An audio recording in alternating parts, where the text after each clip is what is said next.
Hi friends, నేను మీ Ganesh. Friends, మనం ఈరోజు ఈ వీడియోలో కొన్ని ఇంట్రెస్టింగ్ అప్డేట్స్ కోసం తెలుసుకోబోతున్నాం. అయితే దసరాకి అయితే ఫుల్ ఎంజాయ్ చేస్తుంటారు ప్రతి ఒక్కరు కూడా. నేను కూడా ఫుల్ ఎంజాయ్, అంటే ఏం లేదు, ఎప్పటిలానే పూజ చేసుకొని కొన్ని ఐటమ్స్ అయితే ప్రిపేర్ చేస్తున్నాం. మరి మీరేం చేశారు, ఏమేమి స్పెషల్ ఉందో కింద కామెంట్ సెక్షన్లో చెప్పండి, కాస్త నేను కూడా తెలుసుకుంటాను. అయితే ఈరోజు ఈ వీడియోలో వచ్చేటప్పటికి కొన్ని ఇంట్రెస్టింగ్ అప్డేట్స్ ఉన్నాయి. ముందుగా దానిలో వచ్చేటప్పుడు పేటిఎం యూపీఐ అప్డేట్ అనమాట. ఇది యాక్చువల్గా నేను చూసానో లేకుంటే నేను చేసిన తర్వాత ఒక అప్డేట్ అయితే వచ్చింది. మరి దానికోసమో నాకు తెలియదు. కాకపోతే ఏంటంటే మీకు ఈ అప్డేట్ని అయితే చెప్తాను. ఫస్ట్లీ ఇంతకుముందు ఏంటంటే మనం పేటిఎంలోకి వెళ్ళి యూపీఐలోకి వెళ్ళి అక్కడ మనం స్లైడ్ చేసి డిలీట్ ఈ ప్రాసెస్ చెప్పాను కదా. ఇప్పుడు అదంతా అవసరం లేదు, జస్ట్ దాన్ని ఇగ్నోర్ చేసేసి ఇప్పుడు కొత్త ఆప్షన్ చెప్తాను చూడండి ఒకసారి. సింపుల్గా ఏం లేదు, మనకి ఇలా 3 స్లైడ్ చేసిన తర్వాత అక్కడ మనకి పేమెంట్ సెట్టింగ్స్ అని ఉంటుంది. కింద పేమెంట్ సెట్టింగ్స్లోకి వెళ్ళిన తర్వాత అక్కడ పేమెంట్స్ అండ్ మేనేజ్మెంట్ ఉంటుంది. దాని దగ్గర క్లిక్ చేయండి. నేను అక్కడ చూపించిన విధంగా క్లిక్ చేయండి. క్లిక్ చేసిన తర్వాత ఏంటంటే ఇంకా మీరు లోపల సెట్టింగ్స్లోకి వెళ్తారు.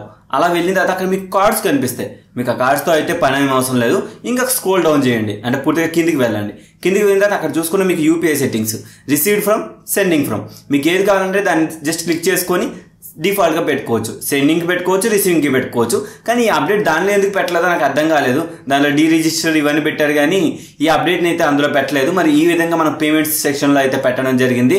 ఒక విధంగా ఇది మంచిదే, మీకు ఇన్ఫర్మేషన్ ఇవ్వడంలో నాకు కూడా హ్యాపీనెస్ అయితే ఉంటుంది.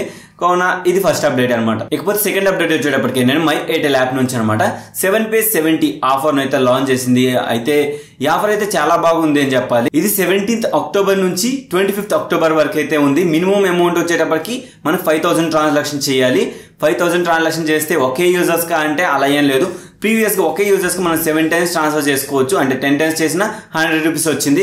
ఇప్పుడు ఒకే యూజర్స్ కి అంటే ఎయిర్టెల్ యూపీఐ ఉన్న వాళ్ళకి మాత్రమే మీరు 7 times 5,000 చొప్పున మీరు సెండ్ చేసినట్టయితే మీకు విత్ ఇన్ 3 వర్కింగ్ డేస్లో 70 రూపీస్ క్యాష్ బ్యాక్ అనేది మీకు ఎయిర్టెల్ వాలెట్లో పడుతుంది అనమాట. దాన్ని మీరు ఆ డెబిట్ కార్డ్ని యూజ్ చేసుకుని పేటిఎంలో యాడ్ అయితే చేసుకోవచ్చు. దీనికోసం మీకు పెద్దగా చెప్పాల్సిన అవసరం అయితే లేదనమాట.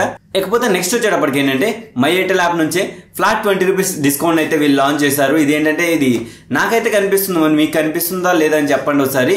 ఇదేంటంటే 16th అక్టోబర్ నుంచి ఏంటంటే 15th నవంబర్ వరకు అయితే ఈ ఆఫర్ అయితే ఉంది. ఒక విధంగా చాలా బెటర్ అని చెప్పాలి. అయితే ఈ క్యాష్ బ్యాక్ అనేది మనం దేన్ని యూజ్ చేస్తే వస్తుందో చెప్తాను.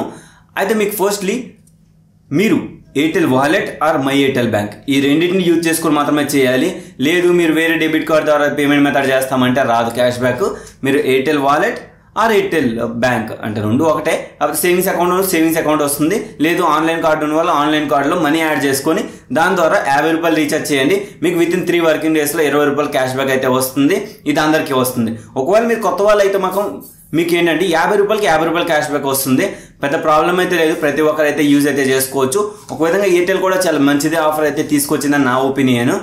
అయితే మీకు అందరికీ ఎయిర్టెల్ యూపీఐకి ఒక డౌట్ రావచ్చు, మన దానికి ఎయిర్టెల్ బ్యాంకే వాడాలా అదర్ బ్యాంక్ వాడాలా అని చెప్పేసి. అయితే అన్ని బ్యాంక్స్ వాడొచ్చండి ఎయిర్టెల్ యూపీఐ ఆఫర్స్. నేను ఒకవేళ స్పెసిఫిక్గా ఎయిర్టెల్ బ్యాంక్ ఉంటే మాత్రం మీకు స్పెసిఫిక్ అంటే ఎయిర్టెల్ బ్యాంకే ఉంది దీనికి అని నేనైతే ఇన్స్ట్రక్షన్లో చెప్తాను.